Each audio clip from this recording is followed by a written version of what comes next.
एक मंदिर में दो भिखारी रोज भीख मांगने आते थे। उनमें से एक अंधा और दूसरा लंगड़ा था। जिसको जो मिलता उसको लेकर अपने आश्रय स्थान में जाकर रात्रि गुजारा करते थे। रोज का साथ होने से दोनों भिखारियों के बीच अच्छी मित्रता हो गई थी और दोनों आपस में सुख दुख की बातें भी करने लगे थे। बातचीत में ऐसा लगा कि हम दोनों एक ही जगह में भीख मांगते हैं, इसलिए हमारे बीच में भीख बढ़ जाती है।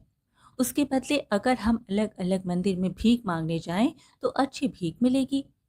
इस बात को ध्यान में रखकर उन्होंने अलग अलग मंदिर में जाके भीख मांगने का निर्णय लिया और शाम को जो भीख मिले उसका बंटवारा करना ऐसा तय हुआ। थोड़े दिन दोनों भिखारी अलग अलग भीख मांगते रहे। फिर उनको ऐसा लगा कि इस तरह से भीख मांगने से उनकी आवक में अच्छा बढ़ावा हो रहा था। फिर तो दोनों एक छोटी सी झोपड़ी में साथ में रहने लगे। सुबह होते ही दोनों साथ में निकलते। लंगड़ा अंधे को एक जगह पे बिठा देता और वह दूसरी जगह भीख मांगने निकलता। इस तरह से दोनों की आवक बढ़ गई।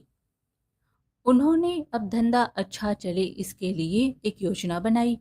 पहले तो वह सिर्फ दो ही मंदिर में बैठते, पर अभी उन्होंने तय किया कि गांव के अन्य मंदिरों पर जाकर भी भीख मांगनी चाहिए। लंगड़े भिखारी को लगा कि अंधे को ज्यादा भीख मिल रही है, इसलिए वो उसको सहारा देकर दूसरे बड़े मंदिर में बिठा के आ जाता। लंगड़ा भिखारी थोड़ा सशक्त था, इसलिए वह जल्दी से घूमकर यहाँ वहां से खाना लाकर अंधे भिखारी को दे के जाता। रोज रात को खाने के बाद दोनों दिन भर हुई कमाई का बंटवारा करते थे। ऐसे दोनों के पास बचत होने लगी थी। थोड़े दिन तो सब बराबर चला, पर कुछ दिनों बाद दोनों के मन में शंका होने लगी। विश्वास से शुरू हुई भागीदारी एक दूसरे के प्रति अविश्वास से डगमगाने लगी। इस तरह दोनों के मन में पाप घुस गया और दोनों दिन भर की हुई कमाई में से थोड़ी कमाई दिखाते, बाकी की छुपा देते थे। अंत में दोनों की आवक घटने लगी, इसलिए दोनों भिखारी एक दूसरे के ऊपर आक्षेप करने लगे। कोई दिन तो दोनों के बीच मारामारी भी होती और कभी कभी तो गाली गलौज भी होती थी। और ऐसे ही दोनों के सुख के दिन खत्म हो गए। तुरंत तो अलग होना संभव नहीं था, इसलिए दोनों ने साथ रहना चालू रखा और दोनों के मन में एक दूसरे के प्रति द्वेष जाग उठा था। इस संजोग के दौरान उन दोनों भिखारी को विचार आया कि हम लोगों से भीख मांगते हैं, उसकी जगह क्यों ना भगवान से मदद मांगे।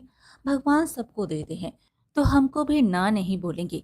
अगर भगवान को प्रार्थना करेंगे तो वह अवश्य प्रसन्न होंगे और हमारा दुख दूर करेंगे। अब दोनों मंदिर में जाके रोज भगवान से प्रार्थना करते थे।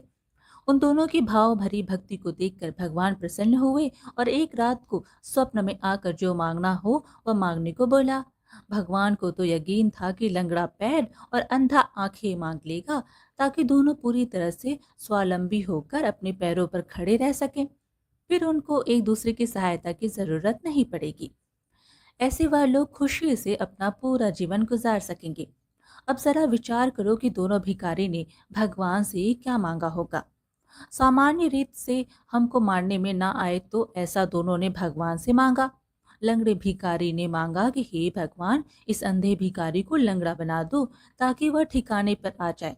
और अंधे भिखारी ने मांगा कि हे भगवान, इस लंगड़े को मेरी तरह अंधा बना दो ताकि उसकी अक्ल ठिकाने आ जाए। भगवान तो तथास्तु कहकर अंतर ध्यान हो गए, पर दोनों भिखारी अंधे और लंगड़े होकर गांव में भीख मांगने लगे।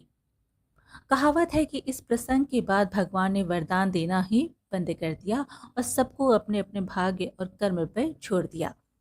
इस तरह भगवान तो प्रसन्न हुए, पर भिखारियों से मांगना नहीं आया, इसलिए दोनों भीख मांगते और भटकते ही रह गए। विश्वास से ही दुनिया चल रही है।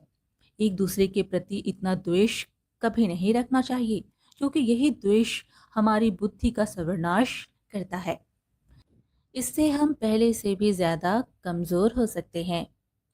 दोस्तों, आज की कहानी कैसी लगी हमें ज़रूर बताइएगा और साथ ही ऐसी कहानियाँ सुनने के लिए हमारे चैनल को सब्सक्राइब कर लीजिएगा। धन्यवाद।